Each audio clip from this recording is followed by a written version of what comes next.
మిత్రులారా, కామ్రేడ్స్,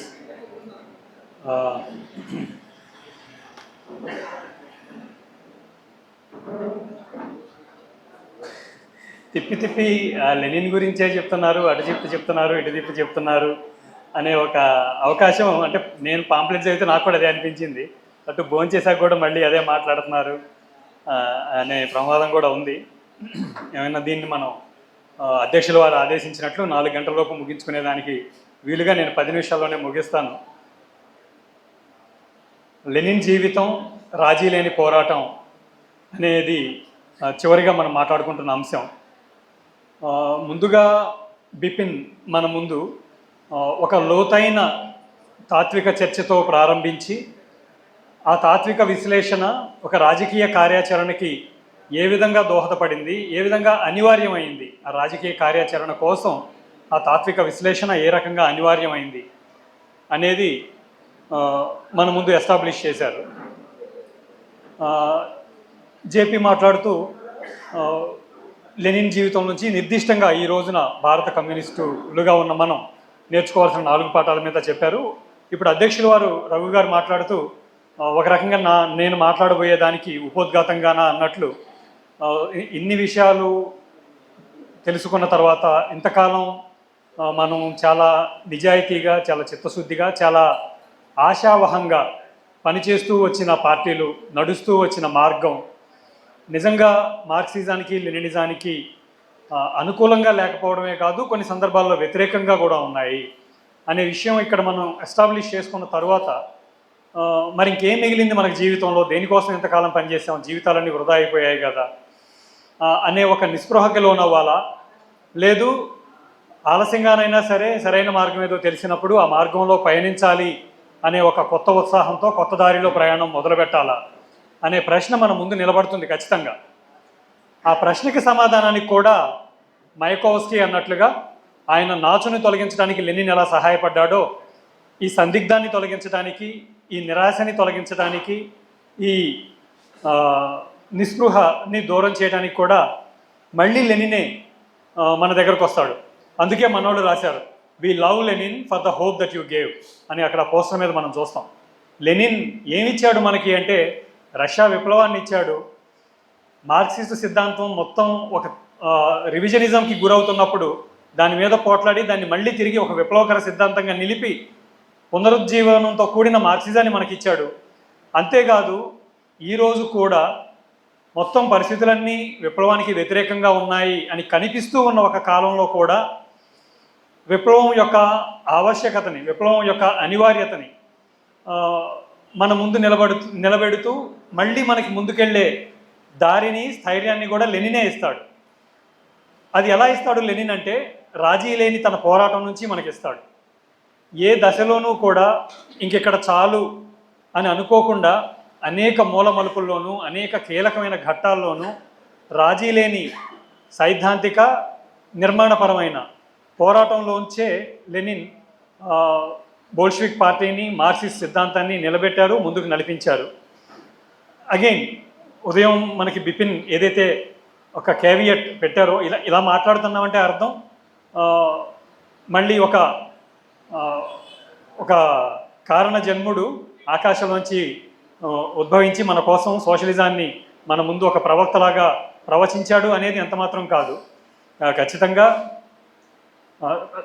అప్పటికి అభివృద్ధి చెంది ఉన్న ఉత్పత్తి విధానం, అప్పటికి ఉన్న వర్గశక్తుల బలాబలం, ముఖ్యంగా సామ్రాజ్యవాద గొలుసుకట్టులో రష్యా ఉన్న ఆ స్ట్రాటజిక్ పొజిషన్, ఆ బలహీన లింకుగా ఉండటం, ఈ అబ్జెక్టివ్ ఫ్యాక్టర్స్, ఈ వస్తుగత కారణాలన్నిటినీ దృష్టిలో ఉంచుకుంటూనే అబ్జెక్టివ్ ఫ్యాక్టర్స్తో పాటుగా సబ్జెక్టివ్ ఫ్యాక్టర్స్, స్వీయగత అంశాలు, వ్యక్తుల కమిట్మెంట్స్, వ్యక్తుల సైద్ధాంతిక స్పష్టత, వ్యక్తుల రాజీ లేని పోరాట తత్వం, వీటి పాత్ర కూడా ఉంటుంది అని ఒక గతితార్కిక అవగాహనలోంచే లెనిన్ యొక్క కంట్రిబ్యూషన్ గురించి మనం మాట్లాడుకుంటున్నాం.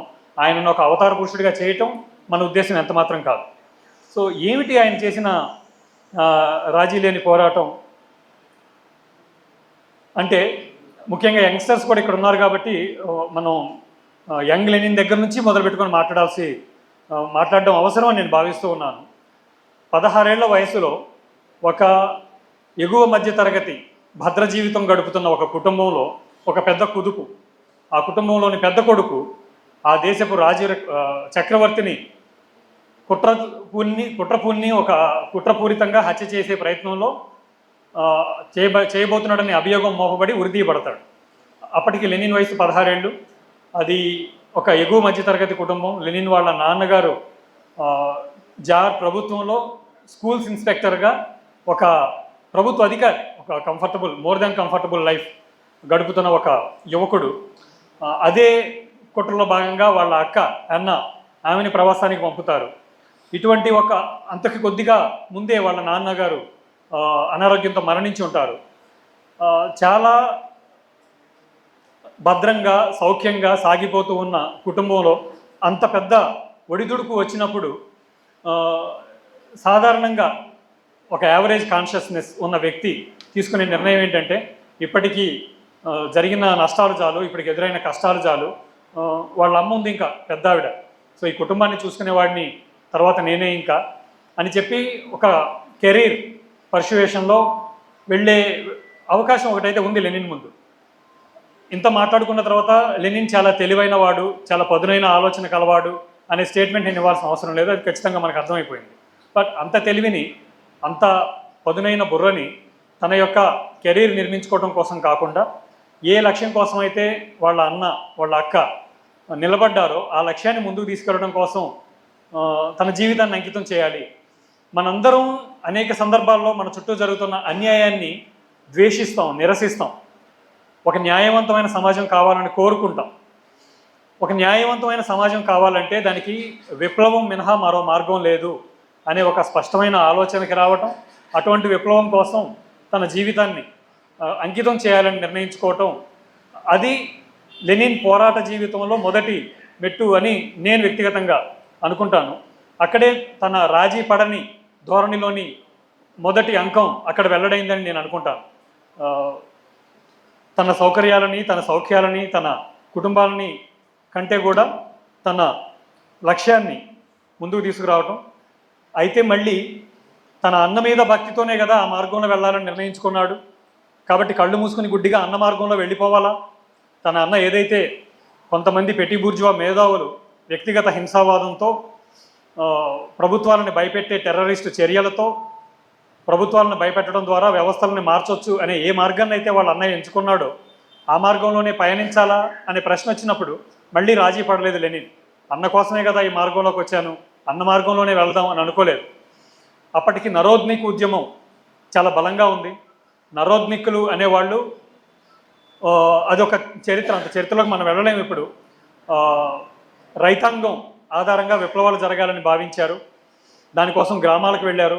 గ్రామాలకి తరలండి అనే పిలుపు ఇచ్చారు. ఆ పిలుపుని అందుకొని చాలామంది గ్రామాలకు వెళ్ళారు.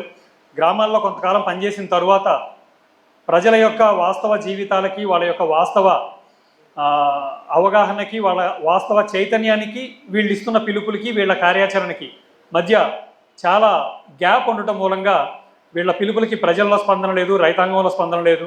దానితో వీళ్ళు రైతాంగం ఆధారంగా ఉద్యమాలు నిర్మించడం కూడా పక్కన పెట్టేసి వ్యక్తిగత హింసావాదానికి కూడా నరోద్నికులలోని కొన్ని గ్రూపులు వెళ్ళిపోయిన పరిస్థితి. దిగజారిపోవడం అనేది నైతికంగా అనే ఉద్దేశం నుంచి అనలేదు నేను, దారి తప్పడం అనే ఉద్దేశం నుంచే.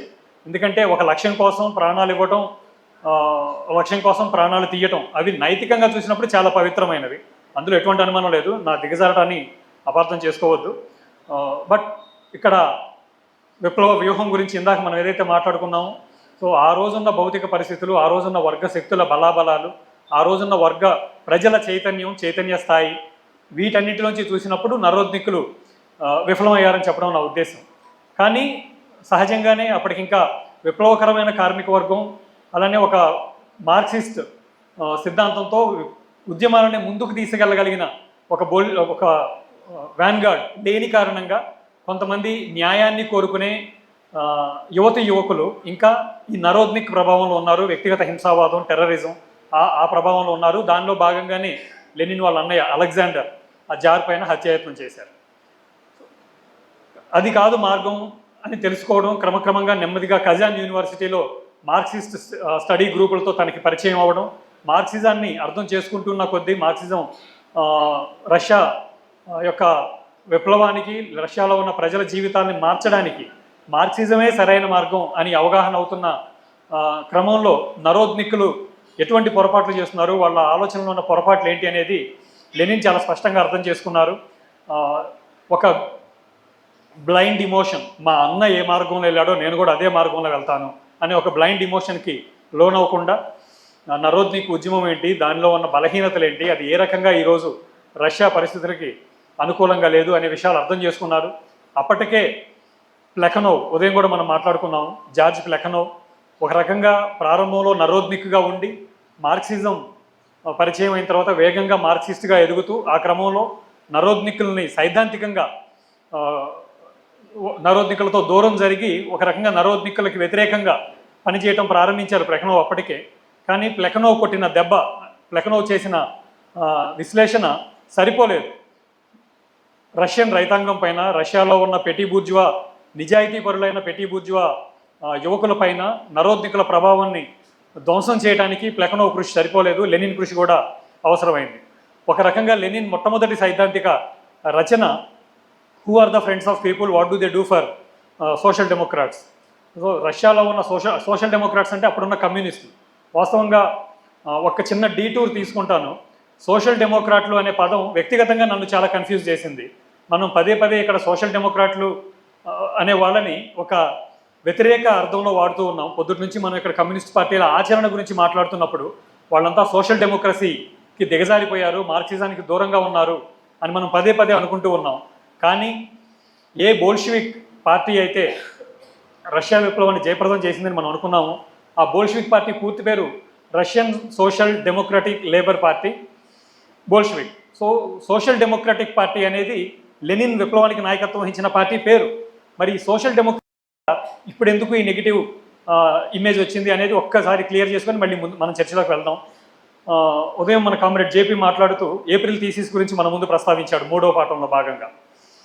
ఏప్రిల్ థీసిస్ 1917 ఫిబ్రవరి విప్లవం విజయవంతమైన తరువాత, ఇది విజయవంతమైంది బూర్జువా ప్రజాతంత్ర విప్లవం, రాజ్య స్వభావం మారిపోయింది, మనం ఇప్పుడు సాధించాల్సింది కార్మిక వర్గ విప్లవం అంటూ తన థీసిస్ ప్రవేశపెట్టిన లెనిన్ అదే ప్రసంగంలో సోషల్ డెమోక్రటిక్ పార్టీలు అనే పేరుతో ప్రపంచవ్యాప్తంగా కొనసాగుతున్న పార్టీలు, అప్పటికి ఈ బోల్షివిక్ పార్టీ కూడా సోషల్ డెమోక్రటిక్ పార్టీ, ప్రపంచంలో ఉన్న కమ్యూనిస్ట్ పార్టీలన్నీ అప్పుడు సోషల్ డెమోక్రటిక్ పార్టీలు అనే పేరుతోనే నడుస్తూ ఉండేవి. కానీ ప్రపంచవ్యాప్తంగా జర్మనీ, ఫ్రాన్స్, ఇంగ్లాండ్, ఈ అన్ని చోట్ల కూడా ఈ సోషల్ డెమోక్రటిక్ పార్టీలు అనే పేరుతో నడుస్తున్న పార్టీలన్నీ రివిజనిజంలోకి జారిపోయాయి, అవకాశవాదంలోకి జారిపోయాయి. అవి ఇంకెంత మాత్రం ఒక విప్లవకర మార్క్సిస్ట్ సిద్ధాంతం ఆధారంగా పనిచేయడం లేదు. కాబట్టి ఇక నుంచి మన పార్టీ పేరుని మనం మార్చుకోవాలి, మన పార్టీ పేరుని కమ్యూనిస్ట్ పార్టీ అని మార్చుకుందాం అని లెనిన్ చేసిన ప్రతిపాదన మేరకు అప్పటి నుంచి విప్లవకర కమ్యూనిస్ట్ పార్టీలన్నీ తమ పార్టీ పేరులో కమ్యూనిస్ట్ పార్టీ అని చేర్చుకోవడం మొదలుపెట్టాయి. ఆనాటి నుంచి సోషల్ డెమోక్రటిక్ పార్టీలు అనేవి సోషల్ డెమోక్రసీ అనే సిద్ధాంతం రివిజనిజానికి ప్రతిబింబంగా మనం పరిగణించడం మొదలుపెట్టాము. మళ్ళీ వెనక్కి వస్తే మనం ఈ సోషల్ డెమోక్రాట్ అంటే ఆనాటికి రష్యాలో ఉన్న కమ్యూనిస్టులకి నరోద్నిక్ పార్టీలని ఫ్రెండ్స్ ఆఫ్ పీపుల్ అని వాళ్ళని మేము ప్రజామిత్రులు అని చెప్పుకునేవాళ్ళు. వీళ్ళు ఏం చేస్తున్నారు అని చేసిన రచనలో నరోద్నిజం యొక్క బలహీనత, వ్యక్తిగత హింసావాదం యొక్క నష్టాలు, వీటన్నిటిని చాలా స్పష్టంగా విశదీకరించి ఒక మార్క్సిస్ట్ సిద్ధాంత వెలుగులో కార్మిక వర్గ నాయకత్వంలో రష్యా విప్లవం జరగాలి అనే దానిని ఎస్టాబ్లిష్ చేసిన ఒక రాజీ లేని పోరాటం మళ్ళీ అక్కడ లెనిన్ చేయటం మనం చూస్తాం. తన ఉదయం బిపిన్ లెనిన్ యొక్క రచనల గురించి ప్రస్తావిస్తూ వచ్చారు. ఒక రకంగా చెప్పాలంటే లెనిన్ ప్రతి రచన కూడా ఒక పోరాటం. చాలా తీరుబడిగా కూర్చొని రచనలు చేసిన సందర్భాలు చాలా తక్కువ. లెనిన్ ఉద్యమంలో ఒక పెడధోరణి ముందుకొస్తున్నప్పుడు, ఆ పెడధోరణి మూలంగా రష్యన్ కార్మిక వర్గ విప్లవం వెనకపట్టుబడుతుంది అనే పరిస్థితి నెలకొన్నప్పుడు తక్షణం ఆ సైద్ధాంతిక సమస్య నుంచి కార్మిక వర్గాన్ని రక్షించడానికి, తిరిగి మార్క్సిజాన్ని దాని సరైన స్థానంలో, దాని విప్లవకర స్థానంలో నిలబెట్టడానికి చాలా రచనలు లెనిన్ చేయాల్సి వచ్చింది. ఏ ప్లెఖనోవ్ గురించి అయితే మనం ఇప్పుడు మాట్లాడుకున్నాం, ప్లెఖనోవ్ని లెనిన్ తన గురువుగా భావించారు, వాస్తవంగా గురువు కూడా.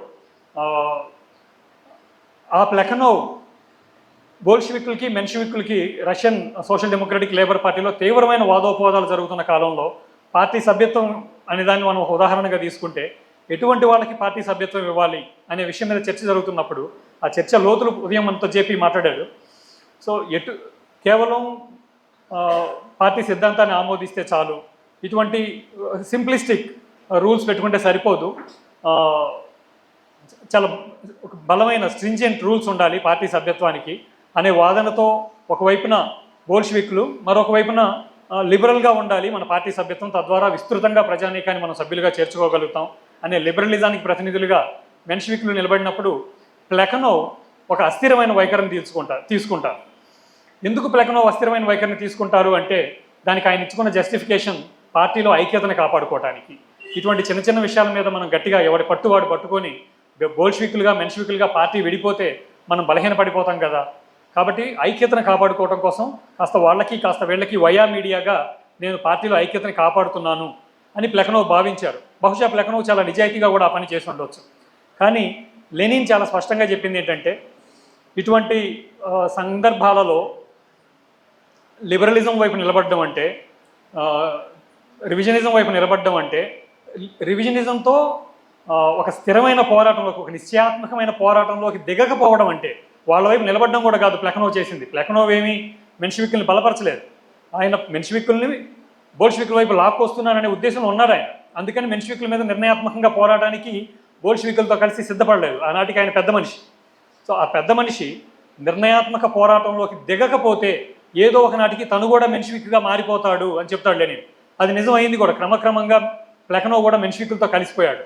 సో తను గురువుగా భావించిన ప్లెకనోవ్తో రాజీ పడలేదు లెనిన్. అటువంటి ఒక అంశం ముందుకొచ్చినప్పుడు, ఒక సందర్భం ముందుకొచ్చినప్పుడు ఒక స్థిరమైన వైఖరితో, ఒక విప్లవకరమైన వైఖరితో నిలబడ్డాడు లెనిన్. రాజీ పడలేదు. తన గురువు గారి మీద గౌరవం తనని వెనక్కి లాగలేదు. ఆ పోరాటం, ఆయన ప్రయాణం ముందుకు సాగుతూ ఉన్న క్రమంలో ఆ రోజున కార్ల్ కౌట్స్కీ ప్రపంచ కమ్యూనిస్టు ఉద్యమంలో మార్క్స్, ఏంగిల్స్ తర్వాత అత్యంత గౌరవాన్ని పొందిన వ్యక్తి, పోప్ ఆఫ్ మార్క్సిజం అని కూడా ఆయన అనేవాళ్ళు అంటారు. ఎందుకన్నారనే చర్చ ఇప్పుడు అవసరం లేదు కానీ, బట్ మార్క్స్, ఏంగిల్స్ తర్వాత అత్యంత గౌరవం పొందిన వ్యక్తి కార్ల్ కౌట్స్కీ. కార్ల్ కౌట్స్కీ అప్పటికే వ్యవసాయ సమస్య మీద చాలా అద్భుతమైన సూత్రీకరణలు చేసి ఉన్నారు, అద్భుతమైన రచనలు చేసి ఉన్నారు. ఆ రచన యొక్క ప్రాధాన్యతని లెనిన్ స్వయంగా మెచ్చుకొని కూడా ఉన్నారు. అటువంటి అంతర్జాతీయ కార్మికోద్యమంలో ఈ రెండవ ఇంటర్నేషనల్ జరుగుతూ ఉన్న కాలంలో, మొదటి ప్రపంచ యుద్ధం విరుచుకుపడుతూ ఉన్న కాలంలో కార్ల్ కౌట్స్కీ, బెర్న్స్టీన్, ఫ్రాన్స్లో ఉన్న కమ్యూనిస్ట్ నాయకులు వీళ్ళు ఈ మొదటి ప్రపంచ యుద్ధాన్ని ఎక్కడికక్కడ ఆయా దేశాల కార్మిక వర్గం అంతర్గత పోరాటంగా మార్చాలి, ఆయుధాలు ఎక్కుపెట్టవలసింది పక్క దేశంలో ఉన్న సోదర కార్మిక వర్గం మీద కాదు, మన దేశపు పాలక వర్గం మీద అనే ఒక పిలుపుని రెండవ ఇంటర్నేషనల్ అప్పటికే ఇచ్చి ఉంటుంది.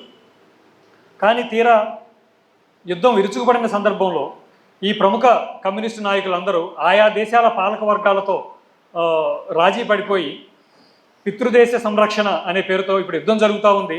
ఈ యుద్ధంలో ముందు మన దేశాన్ని మనం రక్షించుకుంటే కదా, అసలు మనం అంటూ ఉంటే కదా, ఇప్పుడు కూడా మనం వింటాం కదా, అసలు రాజ్యాంగం అంటూ ఉంటే కదా ఆ తర్వాత సోషలిజం గురించి మాట్లాడడానికి, అలానే అప్పుడు అసలు ఈ యుద్ధంలో మన దేశం అంటూ ఉంటేనే కదా తర్వాత మనం సోషలిజం గురించి మాట్లాడడానికి. కాబట్టి ఇప్పుడు మనకి తక్షణ లక్ష్యం, మన గమ్యం మన దేశాల ని యుద్ధంలో కాపాడుకోవటం, పితృదేశ సంరక్షణ అనే పేరుతో కార్ల్ కౌట్స్కీ దగ్గర నుంచి పెద్ద పెద్ద నాయకులందరూ రాజీ పడిపోయినప్పుడు మళ్ళీ లెనిన్ రాజీ పడకుండా తన పోరాట మార్గంలో నిలబడ్డాడు. వేదిక ఉపన్యాసాలలో ఒకసారి విద్యాసాగర్ గారు మాట్లాడుతూ ఈ అంశం మీద ఆయన చెప్పారు, మొదటి ప్రపంచ యుద్ధ సందర్భంలో రెండవ ఇంటర్నేషనల్ శిథిలాలలో నిలబడి లెనిన్ ఒంటరిగా కార్మికవర్గ అంతర్జాతీయత కోసం ఎలుగెత్తి చాటాడు, కార్మికవర్గ అంతర్జాతీయతని ఎత్తిబట్టి నిలబెట్టాడు అనే ఒక మాట ఆయన అన్నారు. అది కూడా ఎలా సాధ్యమైందంటే రాజీ లేకుండా ప్రపంచంలో ఉన్న కాకలు తీరిన కమ్యూనిస్టు యోధులందరూ యుద్ధం దగ్గరకు వచ్చేసరికి వాళ్ళు ధోరణి మార్చేసుకున్నారు, కాంప్రమైజ్ అయిపోయారు ఆయా దేశాల పాలక వర్గాలతో. అంత పెద్ద పెద్దోళ్ళు చేయలేంది నేను ఒక్కడిని ఏం చేయగలను అని చెప్పి లెనిన్ రాజీ పడలేదు. లెనిన్ నిజమైన మార్క్సిస్ట్ అంతర్జాతీయతకి, కార్మిక వర్గ అంతర్జాతీయతకి నిలబడ్డాడు. మొదటి ప్రపంచ యుద్ధం బద్దలైన మరుక్షణం రష్యాలో ఉన్న సైనికులు, రష్యాలో ఉన్న కార్మిక వర్గం జార్ ప్రభుత్వం మీద యుద్ధం చేయాలని పిలిపించారు. మొదటి ప్రపంచ యుద్ధ కాలంలోనే ఆ రకంగా రష్యన్ విప్లవం జయప్రదం అవడం మనం చూసాం. ఇది కూడా తన రాజీ లేని పోరాటం వల్ల మాత్రమే సాధ్యమైంది. కార్ల్ కౌట్స్కీ లాంటి గొప్ప గొప్ప నాయకుడిని కూడా ఆయన వదిలిపెట్టలేదు. ఉదయం బిపిన్ మాట్లాడుతూ అన్నారు ఒక మాట, he used nasty words against those Bolsheviks. ఎవరైతే వేరే సందర్భం అది, ఎంపీరియో క్రిటిసిజం గురించి మాట్లాడుతున్నప్పుడు, ఆ విమర్శ చేయాల్సి వచ్చినప్పుడు అంటే అత్యంత పరుషమైన పదయాలతో అత్యంత తీవ్రమైన విమర్శ ఎక్కుపెట్టిన సందర్భాలు అనేకం ఉన్నాయి లెనిన్ యొక్క రాజకీయ కార్యాచరణలో. అలానే కార్ల్ కౌట్స్కీ, రష్యన్ విప్లవం విజయవంతమైన తర్వాత ఈ బోల్షివిక్ విప్లవం సరైంది కాదు. మార్క్స్ ఎంగిల్స్ ఏం చెప్పారు? పెట్టుబడిదారీ విధానం అత్యున్నత స్థాయికి చేరిన అభివృద్ధి చెందిన దేశాలలో విప్లవం రావాలన్నారు. ఆ మేరకు జర్మనీలో విప్లవం రావాల్సి ఉంది. ఏ విధంగా చూసినా రష్యా ఒక వెనుకబడిన పెట్టుబడిదారీ దేశం. పెట్టుబడిదారీ విధానం అభివృద్ధి చెందలేదు, తగినంతగా అభివృద్ధి చెందలేదు, గుణాత్మకంగా అభివృద్ధి చెందలేదు. ఏదన్నా వ్యాసంలో వాక్యాలు గుర్తొస్తే నవ్వుకోవచ్చు, ఇబ్బంది ఏం లేదు. అభివృద్ధి చెందలేదు కాబట్టి ఇది ఇంకా ఇక్కడ సోషలిజం విజయం సాధించడానికి అవకాశం లేదు అని కార్ల్ కౌట్స్కీ సూత్రీకరిస్తూ ఒక రచన చేశారు.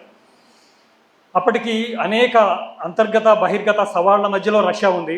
విప్లవం విజయవంతమైంది, అనేక ప్రాంతాల్లో సివిల్ వార్ కొనసాగుతూ ఉంది, పొరుగునున్న అనేక దేశాలు సరిహద్దుల్లో దాడులు చేస్తూ ఉన్నాయి, అంతర్గతంగా తీవ్రమైన ఆర్థిక సంక్షోభం నడుస్తూ ఉంది. అన్ని చిక్కు ప్రశ్నల మధ్య కూడా Lenin renegade Kautsky and the proletarian revolution, విప్లవ ద్రోహి కౌట్స్కీ కార్మిక వర్గ విప్లవం అనే రచన చేశాడు ఆయన. ఇప్పుడు ఏముంది, రష్యాలో వాడు తిట్టాడు, ఇక్కడ విప్లవం విజయవంతం అయిపోయింది కదా, మేము చేయాల్సిన పని ఏదో మేము చేస్తాం, లేదు అంత పెద్ద నాయకుడు, ప్రపంచవ్యాప్తంగా గౌరవం పొందుతున్న నాయకుడు, ఇప్పుడు ఆయనతో నేను ఎక్కడ పోట్లాడాను అని ఏమాత్రం రాజీ పడలేదు లెనిన్. కౌట్స్కీని విమర్శిస్తూ ఒక వ్యాసం రాశారు. కార్మిక వర్గ విప్లవం అలానే ఈ రచనతో పాటుగా imperialism and the highest stage of capitalism, ఈ రెండు రచనల్లోనూ ఏ విధంగా రష్యాలో సోషలిజం రావడానికి తగిన పరిస్థితులు పరిపక్వమై ఉన్నాయి, భౌతిక వాస్తవికత అక్కడ ఎలా అనుకూలంగా ఉంది, కేవలం లెనిన్ గట్టిగా నిర్ణయించుకున్నాడు కాబట్టి, లేదు బోల్షివిక్ పార్టీలో ఉన్న కొంతమంది ప్రొఫెషనల్ రెవల్యూషనరీస్ అత్యంత కమిట్మెంట్తో పనిచేశారు కాబట్టి, అగైన్స్ ద టైడ్, అల్లకి వ్యతిరేకంగా వాస్తవంగా ఇక్కడ సోషలిజం రావడానికి పరిస్థితులు అనుకూలంగా లేకపోయినా ఒక మొండి పట్టుదలతో ఇక్కడ మేము విప్లవం తెచ్చాము అనే ఒక సూత్రీకరణ ఏదైతే ఉందో అది తప్పుడు సూత్రీకరణ. ఇప్పుడు పెట్టుబడిదారీ విధానం సామ్రాజ్యవాద దశకి ఎదిగింది. ఈ సామ్రాజ్యవాదపు గొలుసులో రష్యా బలహీనమైన లింకుగా ఉంది, పలానా కారణాల వల్ల బలహీనమైన లింకుగా ఉంది. కాబట్టి ఇక్కడ విప్లవం రావడానికి పరిస్థితులు అనుకూలంగా ఉన్నాయి. దీనిని గుర్తించకుండా సూత్రీకరణలు చేయడం, అలానే కార్మిక వర్గ విప్లవానికి వ్యతిరేకంగా కార్మిక వర్గ విప్లవం యొక్క స్ఫూర్తిని నీరుగార్చేలాగా కౌట్స్కీ ఒక రెనిగేడ్ లాగా వ్యవహరించాడు అని విమర్శించడానికి లెనిన్ ఏమాత్రం వెనకాడలేదు, రాజీ పడలేదు. అలానే మనం ప్రారంభంలో ఏదైతే అనుకున్నామో నరోద్మిక్కుల వ్యవహారం గురించి, ఈ ప్రశ్న లెనిన్ని వెంటాడుతూనే వచ్చింది. 1920లో కూడా Lenin left adventurism and infantile disorder, వామపక్ష బాలారిస్టం, లెఫ్ట్ ఇన్ఫెంటైల్ డిజార్డర్ రచన చేశారు. ఎక్కువ సందర్భాలలో మనం ఉదయం నుంచి మాట్లాడుకుంటున్న అనేక సందర్భాలలో కమ్యూనిస్టు ఉద్యమం మితవాద పెడదారి పట్టినప్పుడు, రైట్ డీవియేషన్ తీసుకున్నప్పుడు లెనిన్ చేసిన పోరాటం, సైద్ధాంతిక రచనలు ఇవన్నీ చూసాం. లెఫ్ట్ డీవియేషన్స్ని కూడా లెనిన్ ఏమాత్రం సహించలేదు. ఈ అతివాద దుస్సాహసికవాదాన్ని విమర్శిస్తూ కూడా 1920లో విప్లవం విజయవంతమైన తర్వాత కూడా లెనిన్ రచన చేశారు. అలానే తన పార్టీలోనే ఉన్న మార్టో లాంటి నాయకులతో కూడా అనేక సందర్భాల్లో ఆయన ఘర్షణ పడడానికి వెనకాడలేదు. ఒక సందర్భంలో ఈ ఘర్షణ తీవ్రమయ్యి పార్టీ రెండు ముక్కలుగా చీలవలసి వచ్చినప్పుడు కూడా, బోల్షివిక్ మెన్షివిక్ ఫ్యాక్షన్ చీలవలసి వచ్చినప్పుడు కూడా లెనిన్ వెనకాడలేదు.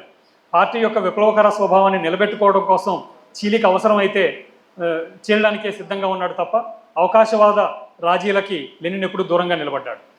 అయితే యాక్చువాలిటీ ఆఫ్ రెవల్యూషన్ గురించి మనం మాట్లాడుకున్నప్పుడు, విప్లవం యొక్క వాస్తవికతను దృష్టిలో పెట్టుకున్నప్పుడు, ఎదురుగా దారి ఉన్నా లేకపోయినా నేను ముక్కుసూటిగానే ప్రయాణిస్తాను, ఆ క్రమంలో ఏదైనా దారి మూసుకుపోయి ఉన్నా కానీ నేను వెళ్ళి నా ముక్కు పగలగొట్టుకుంటాను, ఇటువంటి ఒక గుడ్డి ప్రయాణం కాదు లెనిన్. యాక్చువాలిటీ ఆఫ్ రెవల్యూషన్, ఆ రెవల్యూషన్ కోసం చేయాల్సిన ప్రయాణం ఈ గుడ్డి ప్రయాణం కాదు అని చెప్పడానికి అనేక ఉదాహరణలు ఉన్నాయి. ఒకటి న్యూ ఎకనామిక్ పాలసీస్.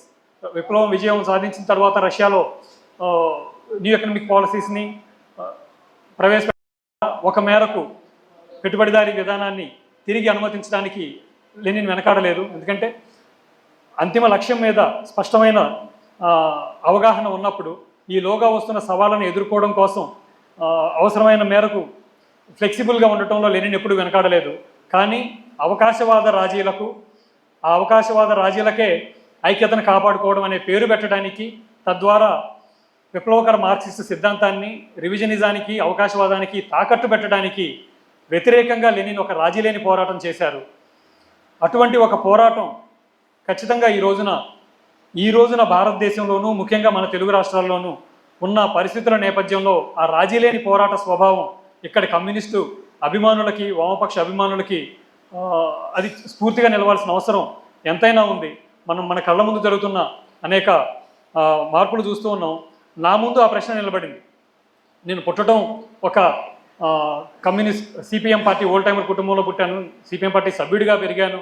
కానీ ఒకానొక దశలో విప్లవకర మార్క్సిస్ట్ సిద్ధాంతం ఏంటో అర్థమైన తర్వాత ఈ రోజున పార్టీలో జరుగుతున్న ఆచరణ, ఉదయం మనం ఏదైతే మాట్లాడుకున్నామో నిర్మాణాలకి ఉద్యమాలకి ఉన్న గతితార్కిక సంబంధంలో నిర్మాణాలు పెరుగుతూ పోతూ ఉన్నప్పుడు ఆ మేరకు ఉద్యమాలు ఎందుకు పెరగడం లేదు, ఆ మేరకు ఉద్యమాలు ఎందుకు విప్లవకర స్వభావాన్ని సంతరించుకోవడం లేదు అనే ప్రశ్న నా ముందుకు వచ్చినప్పుడు నాకు వచ్చిన సమాధానం ఏంటి అంటే, ఈరోజు ప్రపంచంలో ఎక్కడా కూడా విప్లవానికి అనుకూలమైన వాతావరణం లేదు. ప్రపంచవ్యాప్తంగా కూడా మితవాదం పైచేయిగా ఉన్నది. కాబట్టి మనం ఇక్కడ కొంతకాలం పాటు విప్లవం లాంటి పెద్ద పెద్ద మాటలు మాట్లాడకుండా ఏది సాధ్యమైతే అది చేసుకుంటూ వెళ్ళడం అవసరం. ఏదో ఒక రకంగా ప్రజలతో అంటిపెట్టుకుని ఉండడం అవసరం. ఇది మాకు ఇచ్చిన సమాధానం. ఉదయం బిపిన్ మాట్లాడుతూ చెప్పారు బెర్న్స్టైన్ గురించి, movement is everything, aim is nothing. So స్పష్టంగా ఈరోజు మన కళ్ళ ముందు కనిపిస్తున్న ఆచరణ ఇదే. లక్ష్యంతో నిమిత్తం లేకుండా నిరంతరం ప్రజల మధ్యలో ఉండి దేనికోసం ఉంటున్నాం, విలువైన కార్యకర్తల జీవితాలు, విలువైన ప్రజల కాంట్రిబ్యూషన్స్ దేనికోసం ఉపయోగిస్తున్నాం అనే ప్రశ్న నన్ను వేధించినప్పుడు లెనిన్, ఆ సమయంలో మేము మార్క్సిస్ట్ స్టడీ సర్కిల్లో భాగంగా చదువుతూ ఉన్నాం. మార్క్స్ని చదవడం, ఏంగిల్స్ని చదవటం వేరు, లెనిన్ని చదవటం వేరు. లెనిన్ మన మొహం మీద లాచిక లెంపకాయ కొట్టి మనల్ని ప్రశ్నిస్తాడు. ఇంత చదివిన తర్వాత నువ్వేం చేయబోతూ ఉన్నావు, ఏ ఆచరణ నువ్వు తీసుకోబోతూ ఉన్నావు, ఏ మార్గంలో నువ్వు ప్రయాణించబోతూ ఉన్నావు అనే ప్రశ్న లెనిన్ లాగి నా మొహాన్ని కొట్టినప్పుడు, మయకోవ్స్కీ ఎలాగైతే తన నాచుని కడుక్కోవడానికి లెనిన్ సహాయం తీసుకున్నాడో నేను కూడా నా నాచుని కడుక్కోవడానికి లెనిన్ సహాయం తీసుకున్నాను. లెనిన్ నాకు సహాయం చేశాడు, లెనిన్ మనందరికీ సహాయం చేస్తాడు. లెనిన్ని మనం ఆ సహాయం చేయనివ్వగలిగితే. కామ్రేడ్స్, అలానే మనం రఘు గారి ప్రయాణం చూసాం. 68 ఏళ్ల వయసులో చాలామంది రఘు గారిని ప్రశ్న అడిగారు, ఇప్పుడేం చేస్తావయ్యా నువ్వు, ఆ పిల్లలతో పోయి ఏం చేస్తావయ్యా నువ్వు అనే ప్రశ్న. సో ఒక్కరోజైనా ఇది సరైన దారి అని నమ్మినప్పుడు ఆ దారిలో ఒక్కరోజు నడిచే అవకాశం వచ్చినా ఆ ఒక్కరోజు సరైన దారిలో నడవటమే లెనిన్ రాజీ లేని పోరాటంలోంచి మనం నేర్చుకోవాల్సిన పాఠం అని నేను బలంగా నమ్ముతున్నాను. ఈ మాటనే మీతో షేర్ చేసుకోవడం కోసం ఈ అవకాశాన్ని వినియోగించుకున్నాను. వచ్చిన మీ అందరికీ వాస్తవంగా ఇక్కడికి రావడం చాలా హడ్డిల్స్ని దాటుకొని చేసిన ప్రయాణం, అనేక సవాళ్ళు, అనేక అనుమానాలని దాటుకుని ఈ చర్చలో భాగస్వాములు అవ్వడానికి వచ్చిన మీ అందరికీ వ్యక్తిగతంగా నేను ధన్యవాదాలు, విప్లవాభినందనలు తెలియజేసుకుంటూ ఉన్నాను.